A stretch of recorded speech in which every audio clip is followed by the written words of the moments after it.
Hey, welcome back. Today we're going to be talking about how to get money to invest in real estate.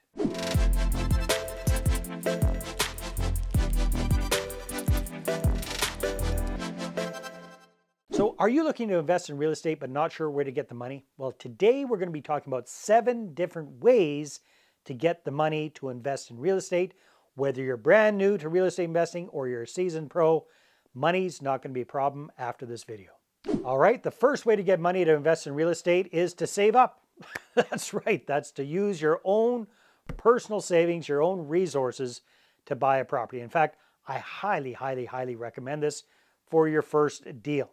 This shows that you've got skin in the game, it shows that you're serious, and you're going to pay a heck of a lot of attention to how things work out. So if at all possible, save up to invest in your first deal. Doesn't necessarily mean you have to pull your money out of the bank. Perhaps you've got equity in your house. Perhaps you can get a home equity line of credit, pull some of the money out of your current house, and use that to buy your first investment property. But bottom line, self-financing, using your own money, your own savings to do your first deal is probably the best way to get started. The second way you can get money to invest in real estate are hard money loans. What are these? This is the kind of loan that a real estate loan shark will give for a deal. I say that tongue-in-cheek, but these are professional money lenders who will loan you money, typically short-term, 6 months, 12 months, 18 months max, at pretty high interest rates. And typically these deals are done for non-owner occupied properties. So a lot of time flippers are using hard money loans to do their deals. They'll find a property at really low, below market value. They get a hard money loan to buy that property, to do the renovations, and then they'll sell it very quickly. So if they're in and out of that property in 3 or 4 months, it doesn't really matter that they're paying 12, 14, 18% on that money because they only have it for a short period of time.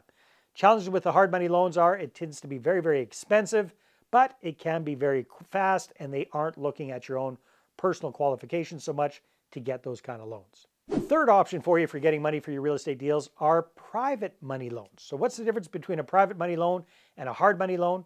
Well, private lenders are typically not professional money lenders. These are individuals, these are people that you know typically in your network, friends, family members, coworkers, business associates, who are willing to loan you money to do a real estate deal, but they're not going to be charging you points on that money.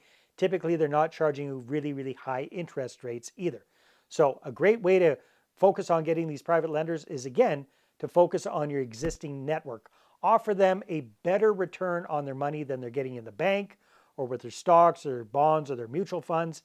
Offer them a good solid return that's kind of backed by real estate, and that's a good way to find these private lenders. Now, a great example of this is a couple of clients I was working with recently, Mike and Leanne, a husband and wife team. They had raised quite a bit of capital from friends and family to do real estate deals, and they were using promissory notes. So these were private lenders, their friends and their family members, and they were loaning the money to do real estate deals, but these loans weren't really backed by anything solid. It was just a promissory note. So basically, Mike and Leanne said, hey, we promise to pay you back the $100,000 that you've loaned us, and in the meantime, we're going to pay you whatever it is, 6% or 8% simple interest on their money. So the lenders were happy because they had a pre-existing relationship. They knew and trusted Mike and Leanne with their money, and they got better returns than they were getting at the bank. Mike and Leanne, on the other end, didn't have to jump through a lot of qualifications. They didn't have to mortgage anything. They didn't have to get a second mortgage, and they were able to grow their portfolio. But this is kind of limited. So there's another option.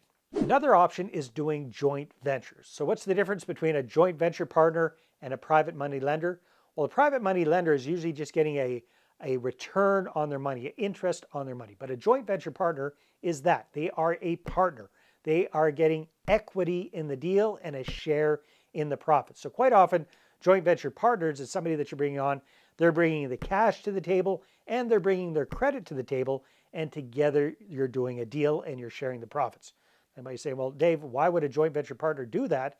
If they have to bring their credit and the money, why would they want to do that with you? Well, you're bringing massive value to the table as well. You're bringing the deal, you're bringing the team, you're bringing all of your years of education and experience to the table. All they have to do is bring their money, maybe their credit, and you share in the profits. It's a very passive thing for them, a very active thing for you. So it's just fair that you're sharing the profits, typically 50-50 in this scenario.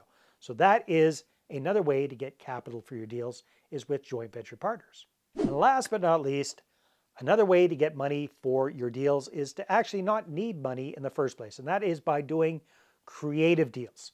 So way back in the day when I first started investing in real estate, I focused on creative deals. So there are several different strategies where you can actually get into a property with little or no money of yours. You don't have to come up with down payments. You don't have to qualify for financing.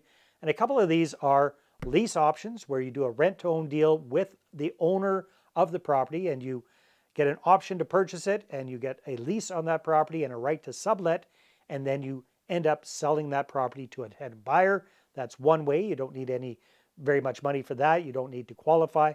Another way is buying a property subject to financing on that property. So you get ownership of the property, but the mortgage stays in the original owner's name, and you get to do whatever you want to do with that property as long as you make the mortgage payments on that. And the third way is to getting seller financing on deals. It doesn't happen very often, but sometimes you can get 100% seller financing on a property. So those are three different creative ways to get into properties, to get into real estate investing without needing a lot of your own cash. The bottom line is, whichever way you want to go, I think the best way to get the money for your real estate deals is to tap into private lenders and joint venture partners. If you're looking for a great way, a great roadmap on exactly how to do that, I've got it right here for you. It's my book, Money Partner Formula. I'm going to drop the link in the description below. You can click on that, get your free copy, or go to investorattractionbook.com. And this is going to walk you through step by step exactly who to focus on and who to avoid as your ideal investor partners, how to get the conversation going without chasing after people, how to attract investors to you instead of picking up the phone and dialing for dollars and doing all that salesy type stuff, plus everything else you need to start raising private capital. Again, investorattractionbook.com. Get your copy today.